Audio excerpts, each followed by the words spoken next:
5 विधायकों वाले गांव चौटाला व प्रदेश के उप मुख्यमंत्री दुष्यंत चौटाला के पैतृक गांव चौटाला में ग्राम पंचायत चुनाव में चौंकाने वाले नतीजे सामने आए हैं।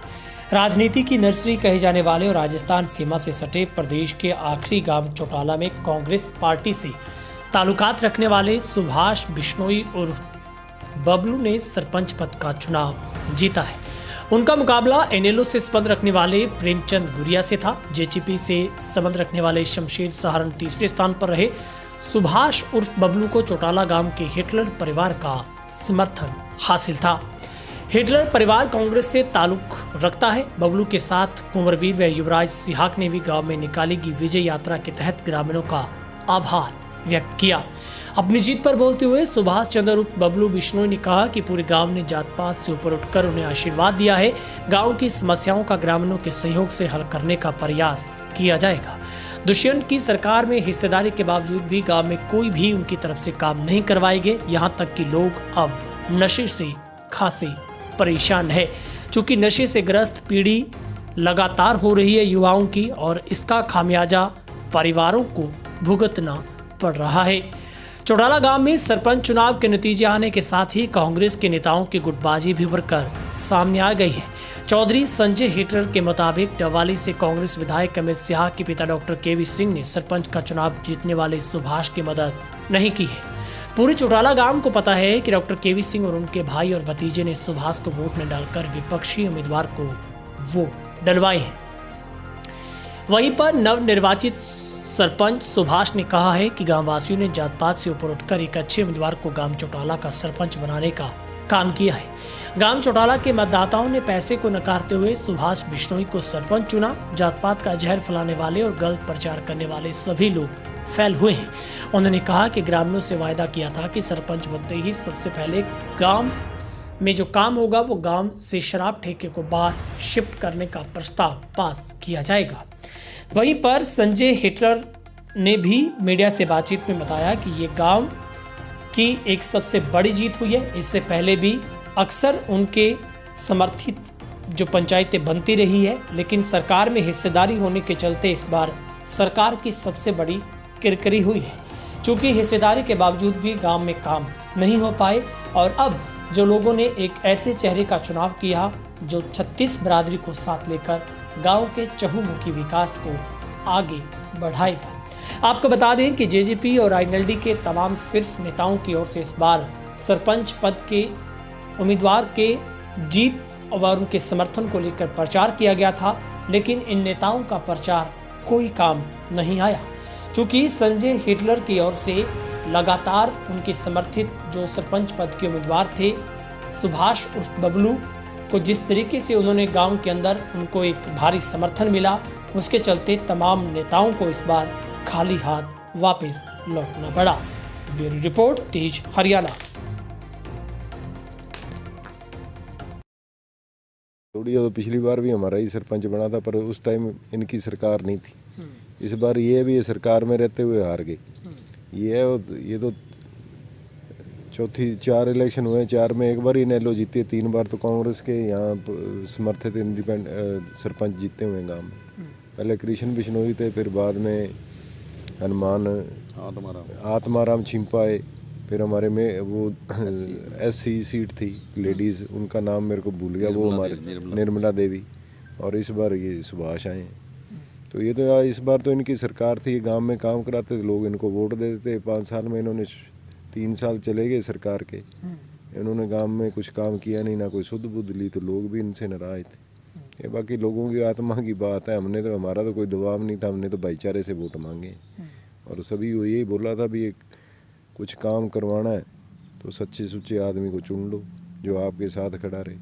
जो पुराने सरपंच रहे हैं, जो इन लोग, वो तो ऐसे अभी को भी काम करते, पहले कहते बाग में जाओ या सिरसा जाओ, तो लोगों को भी ये था भी ऐसे आदमी चुने जो हमारे लिए हमेशा गांव में मिले और किसी से कोई परमिशन ना लेनी हो। इसलिए लोगों ने सोच समझ के वोट दे दिया जी। तो सरकार में इनकी हिस्सेदारी, फिर भी इन्होंने प्रचार तो यहाँ पे किया था बहुत। हाँ, आए थे अजय, अपने दुष्यंत के पिता अजय, अभय सिंह आए थे, अभय सिंह के बच्चे आए थे, तो तो सभी प्रयास करते हैं, वो तो लोगों की मर्जी है, उनका दबाव मानते हैं, उनका प्यार मानते तो वोट इनको दे देते। तो हम भी स्वीकार कर ही लेते जो लोगों का फैसला था। हमने तो पहले भी गांव में हमारी जब जनसभा हुई थी, हमने तो यही बोला था भी जो अच्छा आदमी लगे उसको चुन लो। हमारा तो कोई दबाव नहीं, हम तो गांव के लिए खड़ेंगे, साथ रहते हैं, क्यों हम 24 घंटे गांव में अवेलेबल हैं, वो रहते नहीं। यदि किसी गरीब को काम पड़े, पहले तो इनके वर्कर के पास जाओ, फिर वो खुद चौधरी साहब अवेलेबल नहीं होते, क्यों कभी कभार आते हैं, काम उनके बड़े बिजनेस हो गए। तो सर, जो कांग्रेस के नेता थे यहाँ से, वर्तमान में वो विधायक भी, क्या उनकी तरफ से भी कोई खिलाफत इसमें की गई या उन्होंने कोई प्रचार नहीं भाई किया? जो उनके परिवार के थे वो हमारे सरपंच के खिलाफ थे, जो उनके दबाव में, जो उनके रसूख के आदमी थे, उन्होंने किसी ने इनकी मदद नहीं की, उनके परिवार ही खिलाफ रहा। उनके फ़ोन तो आए थे, पर गांव के लोगों ने ये कह दिया भी यदि विधायक आएगा जिनके लिए हमने काम किया था, हमें 3 साल मिले नहीं, हम वोट खिलाफ देंगे। तो अभी सर आगे कैसे कामकाज रहेंगे बबलू जी? एक बड़ी जिम्मेवारी। कामकाज हम प्रयास करेंगे जी, सरकार से मिलेंगे, जो हमारे हक के जो फंड्स मिलेंगे करेंगे प्रयास। ठीक। सबसे पहले तो गांव वालों का धन्यवाद देना चाहता हूं जिन्होंने इस एक मेरे जैसे आम आदमी को चुना। बाकी अंकल जी को भी धन्यवाद जिन्होंने मेरी हर तरीके से सपोर्ट की।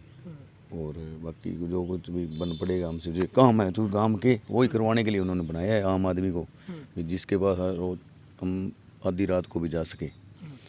पहले काम पिताजी सरपंच रहे हैं, उन्होंने किए काम, मैं भी पंचायत समिति सदस्यों पीछे, तो हमारा भी कार्यकाल देखते हुए लोगों ने हमें वोट किया है। जो वायदे आपने किए हैं उन पर काम होगा? बिल्कुल होगा जी काम। जो हमने वादे इतने किए जितने हम करा सकते हैं। फालतू वादे हमने तो किए नहीं। कोई कहता हम चंडीगढ़ से ये ले आएंगे, हम ले आएंगे, तो हमारा हक है जी, वो हम उनके पास जाके मांगेंगे। हमारे गांव के डिप्टी सीएम भी हैं, विधायक भी हैं, बिजली मंत्री जी भी हैं, तो उनको जाके अपना मौका मांगेंगे। आपके खिलाफ तो बड़े बड़े नेताओं ने मोर्चा खोला था, लेकिन फिर भी बात नहीं बनी। वो तो जी जनता की जीत है, लोगों ने वोट किया जी।